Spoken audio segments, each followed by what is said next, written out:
Assalamualaikum warahmatullahi wabarakatuh. Dalam video kali ini kami akan membahas mengenai materi bab 5, yaitu tentang entitas induk dan entitas anak, persediaan dan jasa. Sumber yang kami gunakan dalam materi kali ini adalah buku Akuntansi Keuangan Lanjutan karya dari Dwi Martani. Selamat menyimak. Anggota kelompok kami terdiri dari Umi Holilah, Hermina Pristilia, Lilis Nurrohmah, Putri Indah Lestari, dan Sri Wahyuningsih. Untuk subbab materi yang akan kita bahas ada 3, yaitu yang pertama, eliminasi transaksi antara entitas induk dan entitas anak. Yang kedua, transaksi penjualan persediaan, dan yang ketiga, transaksi penjualan jasa. Untuk materi yang pertama yaitu ada eliminasi transaksi antara entitas induk dan entitas anak. Dalam PSAK 65 Revisi 2014, Laporan Keuangan Konsolidasian, transaksi yang melibatkan entitas induk dan entitas anak sering disebut dengan transaksi antar entitas dalam kelompok usaha. Transaksi tersebut ada 2, yang pertama yaitu transaksi hulu atau downstream yang merupakan transaksi dari entitas induk ke entitas anak. Yang kedua ada transaksi hilir yang merupakan transaksi anak ke entitas induk. Oke, untuk materi selanjutnya yaitu pentingnya eliminasi atas transaksi antara entitas induk dan entitas anak. PSAK nomor 65 Revisi 2014 mendefinisikan laporan keuangan konsolidasian sebagai laporan keuangan kelompok usaha yang di dalamnya aset, liabilitas, penghasilan, beban, dan arus kas entitas induk dan entitas anak disajikan sebagai suatu entitas ekonomi tunggal. Oleh karena itu, dapat disimpulkan bahwa penyusunan laporan keuangan konsolidasian antara entitas induk dan entitas anak merupakan satu entitas tunggal yang tidak dapat dipisahkan. Sebagai contoh, ketika entitas induk menjual persediaan kepada entitas anak, kemudian persediaan tersebut dijual kembali oleh entitas anak kepada perusahaan non-afiliasi. Dari sudut pandang laporan keuangan konsolidasian, transaksi penjualan persediaan antara entitas induk terhadap entitas anak harus dieliminasi karena transaksi tersebut terjadi antara entitas induk dengan entitas anak yang masih merupakan satu kesatuan. Oleh karenanya, eliminasi harus dibuat untuk menghapus dampak penjualan persediaan atas transaksi entitas induk ke entitas anak. Eliminasi juga harus dibuat ketika persediaan yang diperoleh entitas anak dari entitas induk ternyata belum terjual habis sampai akhir periode. Selanjutnya ada konsep konsolidasi. Oleh karena entitas induk dan entitas anak merupakan satu entitas tunggal, maka transaksi antara entitas induk dan entitas anak menjadi transaksi di dalam satu entitas. Sehingga semua dampak transaksi antara entitas dalam satu kelompok usaha harus dieliminasi. Hal ini sesuai dengan penjelasan dalam PSAK 65 Revisi 2014 yang menyatakan bahwa salah satu prosedur dalam menyusun laporan keuangan konsolidasi atau prosedur konsolidasi adalah mengeliminasi secara penuh aset, liabilitas, ekuitas, penghasilan, beban, dan arus kas dalam kelompok usaha terkait dengan transaksi antar entitas dalam kelompok usaha. Next, yang kedua ada transaksi penjualan persediaan. Dampak terhadap pencatatan entitas induk dan jurnal eliminasi. Yang pertama, ada dampak terhadap pencatatan entitas induk. PSAK 15 Revisi 2014 investasi pada entitas dan dari Ventura bersama yang menyatakan bahwa keuntungan atau kerugian yang dihasilkan dari transaksi hulu atau hilir diakui dalam laporan keuangan entitas hanya sebesar bagian investor lain dalam entitas anak. Metode ini disebut dengan istilah Fully Adjusted Equity Method.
Contoh dampak terhadap pencatatan entitas induk dan jurnal eliminasi. Contoh berikut memberikan gambaran komprehensif terkait dampak transaksi jual beli persediaan antara entitas induk dan entitas anak, baik terhadap pencatatan entitas induk maupun jurnal eliminasi yang harus dibuat pada saat menyusun laporan keuangan konsolidasian. PT Palapa memiliki 100% saham PT Samudra.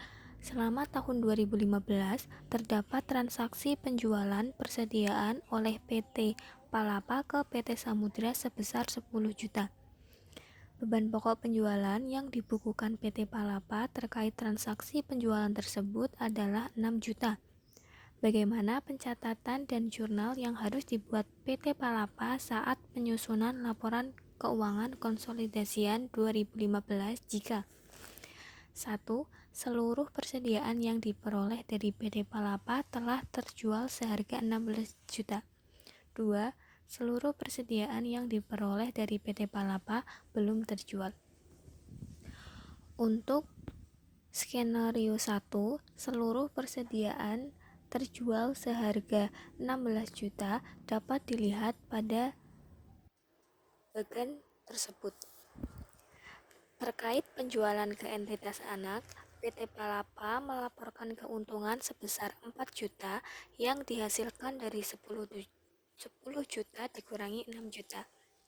Keuntungan tersebut sudah terrealisasi karena persediaan yang diperoleh PT Samudra dari PT Palapa sudah terjual ke perusahaan non-afiliasi. Oleh karena itu, tidak ada jurnal yang dibuat oleh PT Palapa terkait penangguhan keuntungan transaksi hulu. Transaksi hulu dalam contoh tersebut mengakibatkan pengakuan penjualan sebesar 10 juta dan beban pokok penjualan sebesar 6 juta oleh PT Palapa. Di sisi lain, PT Samudra membukukan penjualan sebesar 16 juta dan beban pokok penjualan senilai 10 juta. Akun penjualan milik PTP dan beban pokok penjualan milik PTS harus dieliminasi karena transaksi penjualan tersebut terjadi dalam satu entitas. Nah, kemudian untuk jurnalnya yaitu mengeliminasi penjualan persediaan antara PT Palapa dan PT Samudra. Jurnalnya yaitu penjualan di sisi debit dengan nilai 10 juta dan beban pokok penjualan di sisi kredit dengan nilai 10 juta. Kemudian berikut ini adalah tabel dampak jurnal eliminasi skenario 1 terhadap laporan keuangan konsolidasian. Nah, untuk penjualan PT Palapa senilai 10 juta, PT Samudra 16 juta, sehingga sebelum konsolidasi yaitu 26 juta dan eliminasinya 10 juta sehingga konsolidasiannya 16 juta. Untuk beban pokok penjualan PT Palapa 6 juta, PT Samudra 10 juta, sehingga sebelum konsolidasinya itu 16 juta dan dieliminasi 10 juta sehingga konsolidasiannya 6 juta dan untuk persediaannya 0. Baik, selanjutnya ada skenario 2 yaitu seluruh persediaan belum terjual. Skenario 2 dapat digambarkan dalam bagian berikut.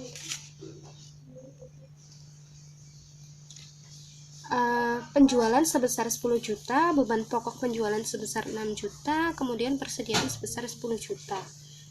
Keuntungan atas penjualan yang dibukukan PTP sebesar 4 juta belum terrealisasi karena hingga akhir periode persediaan tersebut masih dimiliki oleh PTS. Oleh karena itu, PTP harus mencatat tanggungan keuntungan atas penjualan tersebut menggunakan jurnal berikut. Debitnya yaitu bagian laba atas entitas anak sebesar 4 juta, kemudian kreditnya yaitu investasi pada entitas anak sebesar 4 juta.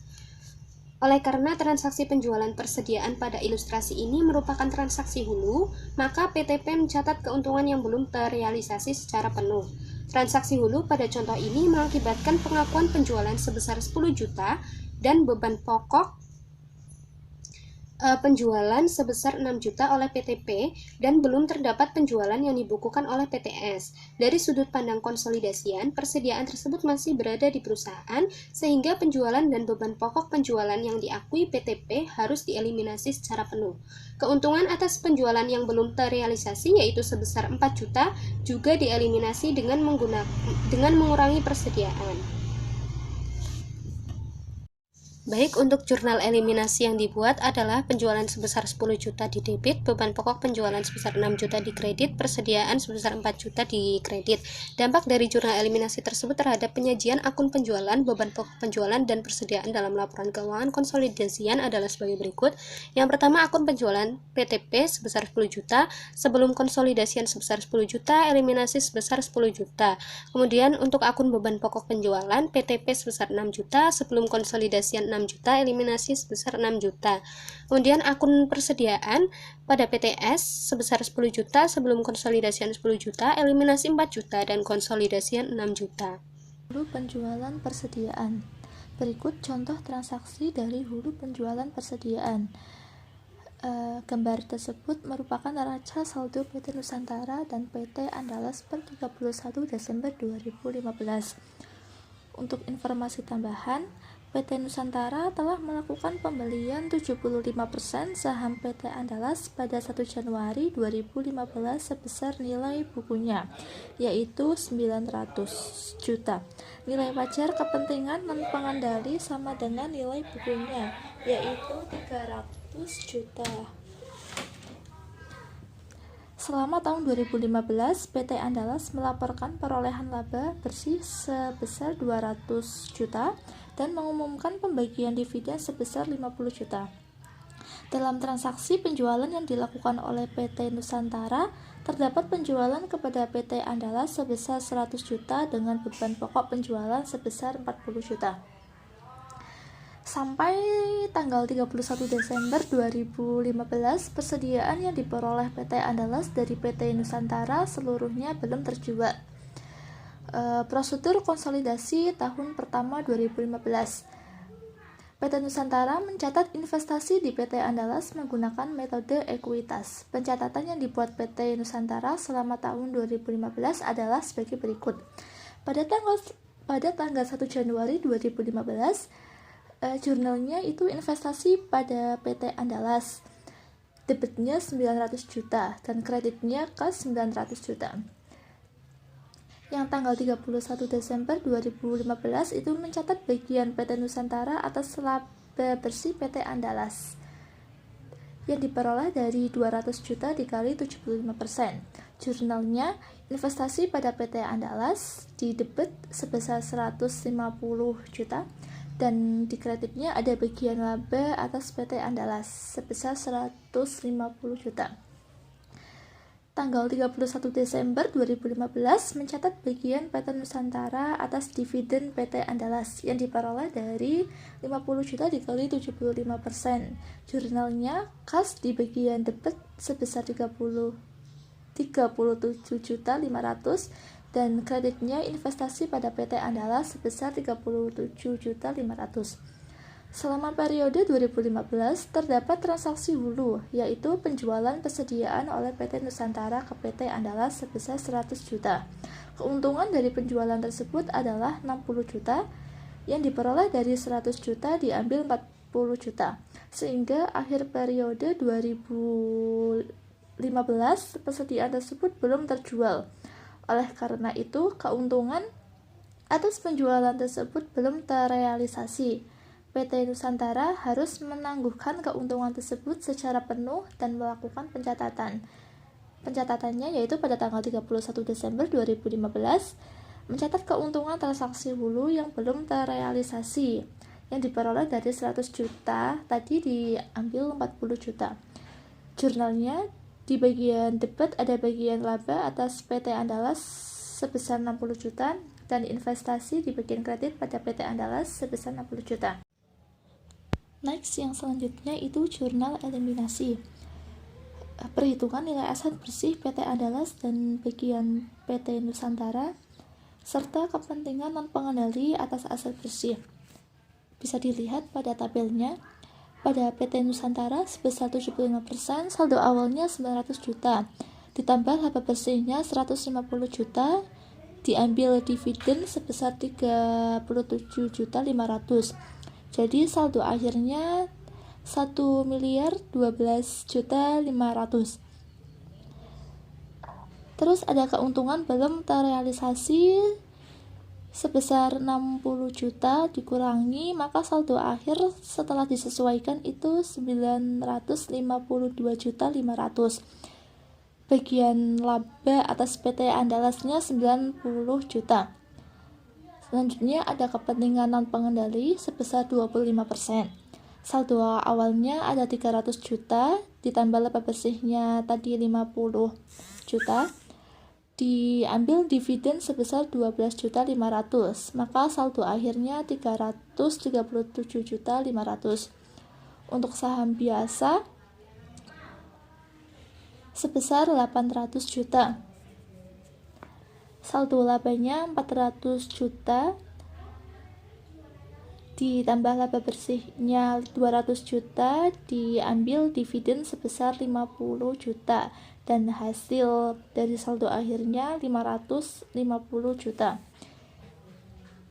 Jurnal eliminasi merupakan jurnal eliminasi dasar yang dibuat untuk mengeliminasi bagian laba dan dividen PT Nusantara dan kepentingan non-pengendali, serta investasi awal PT Nusantara di PT Andalas. Jurnalnya untuk mengeliminasi ekuitas dan investasi pada PT Andalas. Yang pertama, di debit ada saham biasa sebesar 800 juta, saldo labanya 400 juta, bagian laba atas PT Andalas sebesar 90 juta, bagian laba kepentingan dan pengendali 50 juta. Di bagian kredit, dividen diumumkan 50 juta, investasi pada PT Andalas 952.500.000, kepentingan dan pengendali 330.500.000. Persediaan yang diperoleh PT Andalas dari PT Nusantara belum terjual sampai akhir 2015, sehingga dari sudut pandang konsolidasi penjualan dan beban pokok penjualan PT Nusantara terkait transaksi hulu harus dieliminasi. Keuntungan atas penjualan juga harus dieliminasi karena keuntungan tersebut belum terrealisasi. Jurnal eliminasi yang dibuat adalah jurnalnya yang pertama, penjualan di bagian debit sebesar 100 juta. Di bagian kredit ada beban pokok penjualan sebesar 40 juta dan persediaan 60 juta. Selanjutnya ada transaksi hilir penjualan persediaan. Berikut ini contoh dari transaksi hilir penjualan. PT Nusantara melakukan pembelian 75% saham PT Andalas pada 1 Januari 2015. Pada nilai bukunya yaitu 900 juta. Nilai wajar kepentingan non-pengendali pada saat itu sama dengan nilai bukunya sebesar 300 juta. Berikut tabel neraca per 31 Desember 2015. Selama tahun berjalan, PT Andalas melaporkan perolehan laba bersih sebesar 200 juta dan mengumumkan pembagian dividen sebesar 50 juta. Neraca saldo kedua perusahaan per 31 Desember 2015 disajikan pada tabel di atas. Dalam penjualan PT Andalas terdapat penjualan kepada PT Nusantara sebesar 80 juta dengan beban pokok penjualan sebesar 50 juta. Sampai 31 Desember 2015, persediaan yang diperoleh PT Nusantara dari PT Andalas seluruhnya belum terjual. Untuk prosedur konsolidasi, pencatatan PT Nusantara mencatat investasi di PT Andalas dengan menggunakan metode ekuitas. Maka pencatatan yang dibuat PT Nusantara selama tahun 2015, jurnalnya pada tanggal 1 Januari 2015 itu mencatat pembelian saham PT Andalas. Jurnalnya di bagian debit ada investasi pada PT Andalas sebesar 900 juta dan di bagian kredit ada kas sebesar 900 juta. Pada tanggal 31 Desember 2015 itu mencatat bagian PT Nusantara atas laba bersih PT Andalas yang diperoleh dari 200 juta dikali 75%. Jurnalnya di bagian debit ada investasi pada PT Andalas sebesar 150 juta dan di kreditnya ada penghasilan dari entitas anak sebesar 150 juta. Pada tanggal 31 Desember 2015 mencatat bagian PT Nusantara atas dividen PT Andalas yang diperoleh dari 500 juta dikali 75%. Jurnalnya di bagian debit ada kas sebesar 37.500 dan di bagian kredit ada investasi pada PT Andalas sebesar 37.500. Selama periode 2015 terdapat transaksi hilir, yaitu penjualan persediaan oleh PT Andalas ke PT Nusantara sebesar 80 juta. Atas penjualan tersebut, PT Andalas membukukan beban pokok penjualan sebesar 50 juta, sehingga keuntungan dari penjualan tersebut adalah 30 juta. Karena sampai dengan akhir periode 2015 persediaan tersebut belum terjual, maka keuntungan atas penjualan tersebut belum terrealisasi. PT Nusantara mencatat keuntungan yang belum terrealisasi hanya sebesar porsi kepemilikan PT Nusantara saja, yaitu sebesar 75% dari 30 juta. Jurnal yang dibuat oleh PT Nusantara itu pada tanggal 31 Desember 2015 pencatatan keuntungan transaksi hilir yang belum terrealisasi yang diperoleh dari 30 juta dikali 75%. Jurnalnya di bagian debit ada bagian laba atas PT Andalas sebesar 22.500 dan di bagian kredit ada investasi pada PT Andalas sebesar 22.500. Jurnal eliminasinya pada PT Nusantara sebesar 75%, saldo awalnya 900 juta, ditambah laba bersihnya 150 juta. Diambil dividen sebesar 37.500. Maka saldo akhirnya itu 1M 12.500. Terus keuntungan yang belum terrealisasi sebesar 22.500 itu dikurangkan dengan saldo akhir, maka saldo akhir disesuaikannya ada 990 juta. Saldo laba pada PT Andalasnya yaitu 127.500. Kepentingan dan pengendali sebesar 25%. Saldo awalnya 300 juta ditambah laba bersihnya 50 juta. Diambil dividen sebesar 12.500. Maka saldo akhirnya adalah 337.500.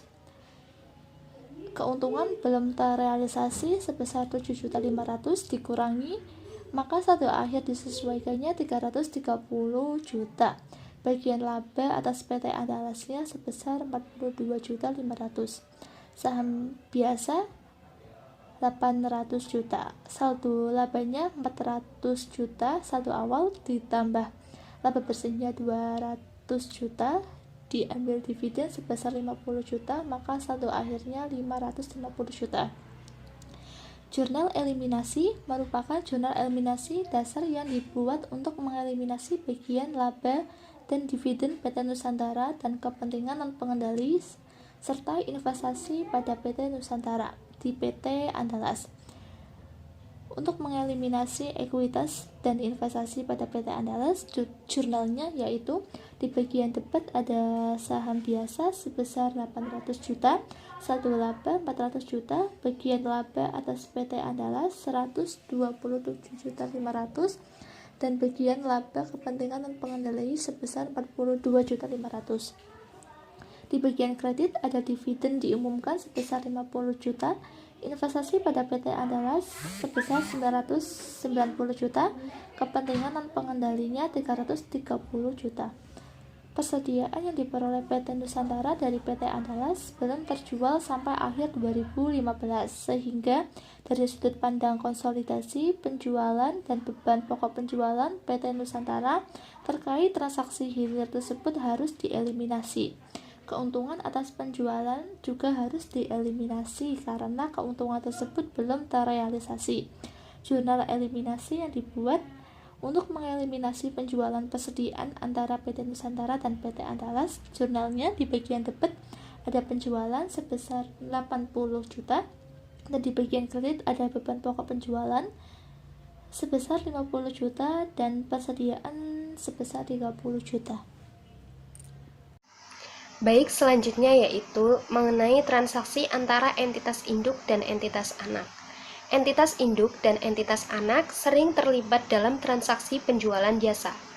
Entitas induk memberikan jasa kepada entitas anak atau sebaliknya. Seperti halnya dengan transaksi penjualan persediaan, dampak transaksi penjualan jasa antara entitas induk dan entitas anak juga harus dieliminasi. Eliminasi untuk transaksi penjualan jasa tidak sekompleks eliminasi untuk transaksi penjualan persediaan.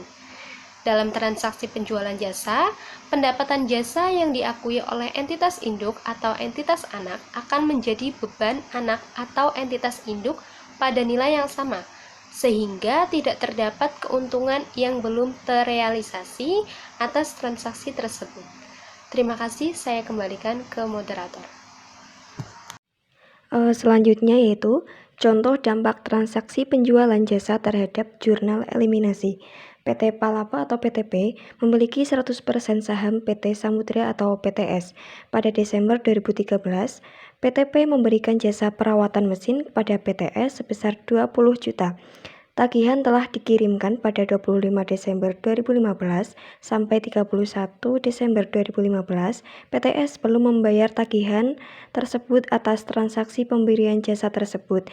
PTP akan membuat jurnal sebagai berikut. Piutang usaha di debit 20 juta, pendapatan jasa di kredit sebesar 20 juta, mencatat pemberian jasa perawatan mesin kepada PTS. Sementara itu, PTS akan membuat jurnal sebagai berikut. Beban perawatan di debit 20 juta, utang usaha di kredit sebesar 20 juta, mencatat beban perawatan mesin. Selanjutnya yaitu pendapatan jasa yang diakui PTP harus dieliminasi karena pendapatan tersebut diperoleh dari entitas anaknya sendiri, yaitu PTS.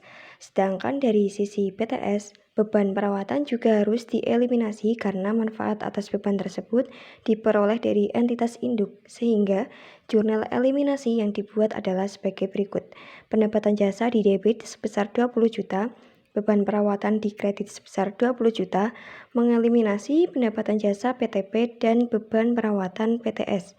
Dari sudut pandang konsolidasi, PTP dan PTS merupakan satu kesatuan, sehingga utang piutang di antara kedua perusahaan harus dieliminasi.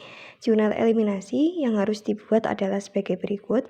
Utang usaha di debit sebesar 20 juta, piutang usaha di kredit sebesar 20 juta, mengeliminasi utang piutang antara PTP dan PTS. Baiklah, mungkin itu saja yang dapat kami sampaikan. Kurang lebihnya mohon maaf. Terima kasih. Wassalamualaikum warahmatullahi wabarakatuh.